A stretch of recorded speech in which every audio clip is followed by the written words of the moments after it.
Bill संपर्क गोटे आलोचना 30 तारीख दिन विधानसभा गोटे स्वतंत्र अधिवेशन सरकार डाकी कौन आवश्यकता पड़ला कांग्रेस स्टांड कौन रही महिला भागीदारी बुझीपारे स्वतंत्र अधिवेशन ओडिशा विधानसभा कहीं डाकी शासक दल महिला 33% रिजर्वेशन 33% रिजर्वेशन तो 2023 रे हो सारी आज पर्यंत लागू कले ना कहीं 2024 निर्वाचन में लागू हो पारि था सेटा भी है नहीं किए बंद कला सरकार को किए रोकुला आज भी से सरकार अच्छा काली चाहिए करें 30 तारीख दिन आलोचना करूँ विरोधी दल को गाली देवाई कि कहीं आमर मंद उद्देश्य को तुम साधन करने को देल मंद उद्देश्य कौन था महिला बिल सागर जोड़ कहीं डिलिमिटेशन को कहीं जोड़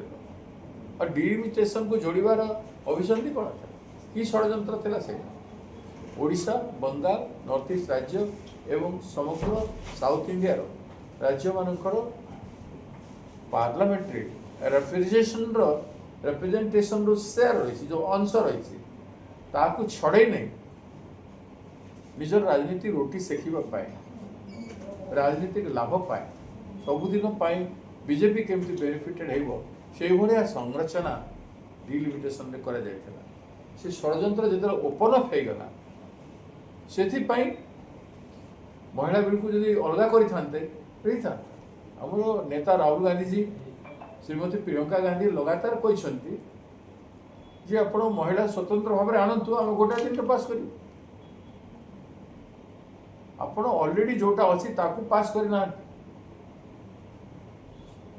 महिला संपर्क में भारतीय जनता पार्टी रो चिंता ही बहुत संकुचित नहीं यही विधानसभा गत वर्ष जो विधानसभा हेरो होता आम कन्स्टाट गोटे मास काल विधानसभा डिमांड कलु आमर एमएलए मान को उठे विधानसभा नहीं बाहर फेंगी दिगला यही मास्टर कैंटीन छक फेंगी दिगला राति 2टार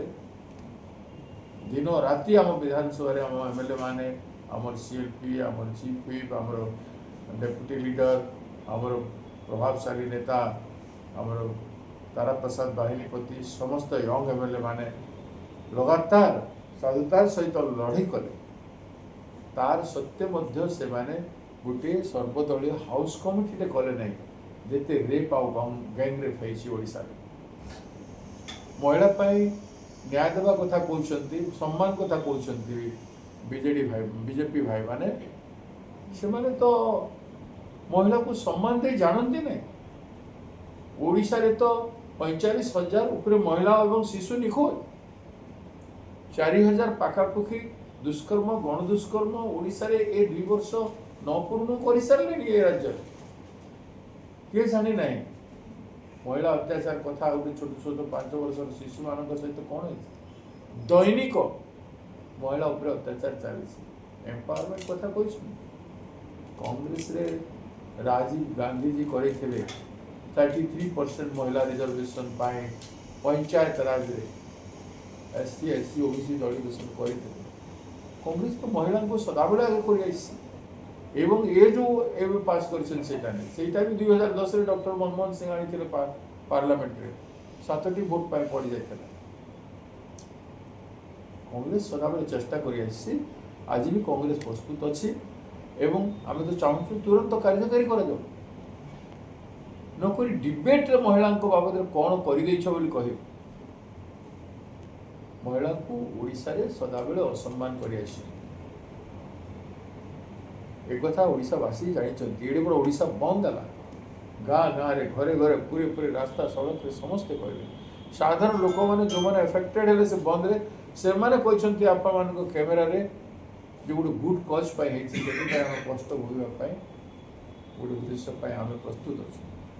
विरोधी महिला विरोधी बोली गोटे नैरेटिव क्रिएट करछंती सरकार करि परिबेनी नैरेटिव तो लोके जानि सारी छंती जे ये सरकार बीजेपी सरकार रो मानसिकता पुरुष भित्तिक मानसिकता महिला को से माने तांको जो चिंताधारा अच्छी से 50% पॉपुलेशन सत्य मध्य तांको ग्रहण करि पारि ना आज भी ग्रहण करना न देवार गोटे बाहाना कले ସେଥିପାଇଁ ଯଦି ଦେବାର ଥିଲା କ୍ଲିୟରଲି କରିଥାନ୍ତେ, ଗୋଟେ ବିଲ୍ ଆଣିଥାନ୍ତେ ମହିଳା ବିଲ୍। ନ ଦେବା ପାଇଁ ସେମାନେ ଡିଲିଟିମେସନକୁ ଯୋଡ଼ିଲେ। ତାଙ୍କର 2/3 ଭୋଟ ସମ୍ବିଧାନ ସଂଶୋଧନ ପାଇଁ ଯେଉଁ ଦରକାର ତାଙ୍କର ବହୁ ସଂଖ୍ୟା ନଥିଲା, ବହୁମତ ନଥିଲା, ଜାଣି ଶୁଣିକି କାହିଁକି ଆଣିଲେ? ସେଇଟା କ'ଣ ଏମଏଲଏ ଯେମିତି କିଣୁଛ ସେମିତି ଏମପିକୁ କିଣିକି ଭୋଟିଂ ମ୍ୟାନେଜମେଣ୍ଟ କରିଦେବା ପାଇଁ ଭାବିଥିଲ? ଏକଥା ଲୋକ ଦେଖୁଛନ୍ତି। ଏ ବିଲ୍ ପଡ଼ିଯିବ, ତାକୁ କ୍ଲିୟର କଟ୍ ମହିଳା ଆଣିଥାନ୍ତେ। ସେତେବେଳେ ଆଣିଥିଲେ, ସବୁ ବିରୋଧୀ ଦଳ ଦେଇଥିଲା 2023 ଭୋଟ ଆଉ ପାସ୍ କରିଥିଲା, ଦେଇଥିଲା କି ଏଇଟା ସମସ୍ତେ ଜାଣିନା। ତ ଆଜି କାହିଁକି ସେଇଟା ଆଣିଲେ ନାହିଁ? ଆଉ ପୁଣି କାହିଁକି ଡିଲିମିଟେସନ ତ କାହିଁକି ଯୋଡ଼ିଲେ? କଂଗ୍ରେସର କ'ଣ ରହିବ ଷ୍ଟାଣ୍ଡ ବିଧାନସଭାରେ? ମାନେ ଆମର ଷ୍ଟାଣ୍ଡ ସମ୍ପୂର୍ଣ୍ଣ ଭାବରେ ତଥ୍ୟକୁ କଂଗ୍ରେସ ଦଳର ବିଧାୟକମାନେ ଉପସ୍ଥାପନ କରିବେ। ବିଧାନସଭା ଘର ଭିତରେ ମଜବୁତର ସହିତ କଂଗ୍ରେସ କ'ଣ କରିଛି ତାକୁ ଉପସ୍ଥାପନ କରିବେ